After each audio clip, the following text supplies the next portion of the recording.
The little-known federal agency in charge of enforcing financial punishments against the United States' geopolitical foes is busy these days. But it's also starving for cash and staff, and its director left the government last week.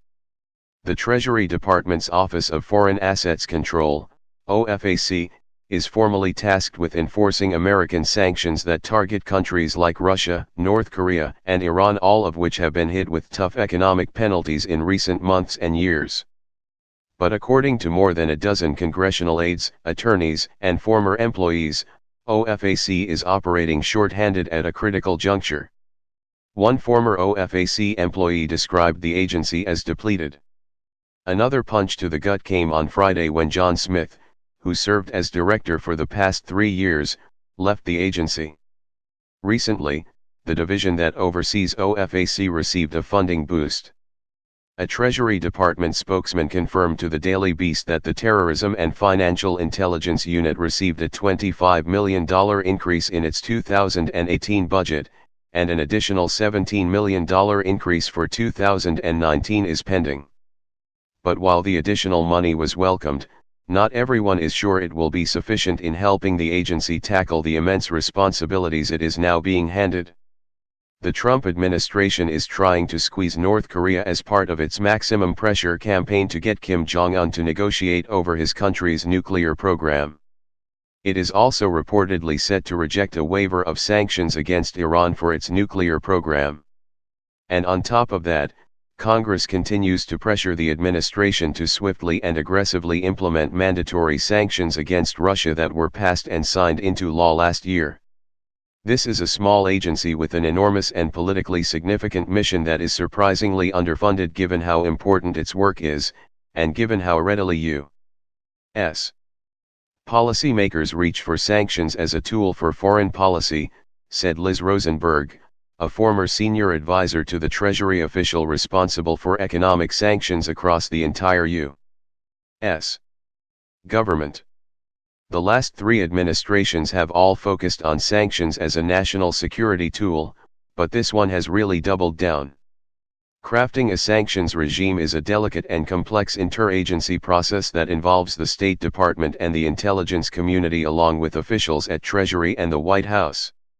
OFAC is routinely referred to as the nerve center of that operation. It's also, in the words of another former staffer, the agency with the most significant capacity challenges.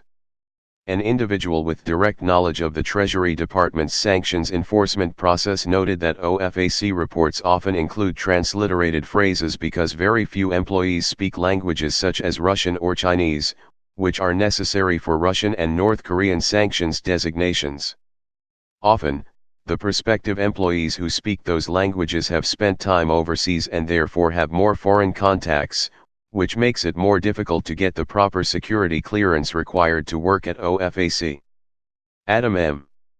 Smith, a sanctions attorney at Gibson Dunn and a former senior advisor to the OFAC director, described the agency as the little engine that could, noting that OFAC employees do an admirable job in meeting ever-increasing demands placed on them by this administration. But OFAC, which has more than 200 employees, none of which are political appointees, has historically been underfunded and overexerted. Lawmakers have long expressed concern about this, according to a congressional aide who has been directly involved in U.S. sanctions policy for several years. And as events warrant, personnel are often shifted from one portfolio to another on short notice. At a particular moment, half of the agency's employees could be working on Iran-related sanctions, leaving other critical sanctions regimes like North Korea and Russia severely understaffed. This seems likely to become the case if President Donald Trump, as the Washington Post reported Monday night, decides to facilitate the process whereby sanctions could be reimposed on Iranian oil exports, a move that could facilitate a tit-for-tat involving even deeper economic sanctions. The Treasury Department only recently asked for more resources, after several years of requesting modest, if any, spending increases. The Terrorism and Financial Intelligence Division asked for $139 million for its fiscal year 2019 budget, an increase of nearly $37 million from last year. That value included a request for 69 new full-time staffers across the entire division.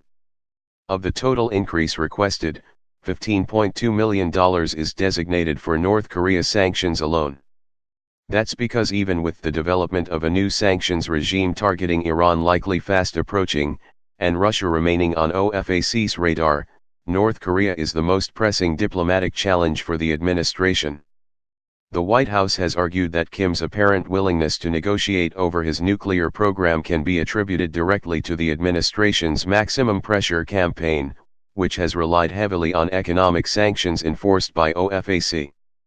But aides and experts are worried that the agency may lack the resources to oversee the administration's ambitious plans right now. There's a real challenge of having enough focus and dedication and resourcing to the North Korean sanctions in general, the congressional aide said, adding that lawmakers have for years asked Treasury to send them funding requests. Lawyers who challenge OFAC's enforcement are starting to notice the patchwork. Eric Ferrari, a prominent sanctions attorney in Washington who deals with OFAC frequently, told the Daily Beast that only 3 employees have been active and engaged on a recent North Korea enforcement action that his firm has been involved with. There's not enough people to do the job, or to fulfill the mandate of OFAC to begin with, Ferrari said, noting that the agency rarely has the staffing resources to deal properly with litigation and other challenges to sanctions designations.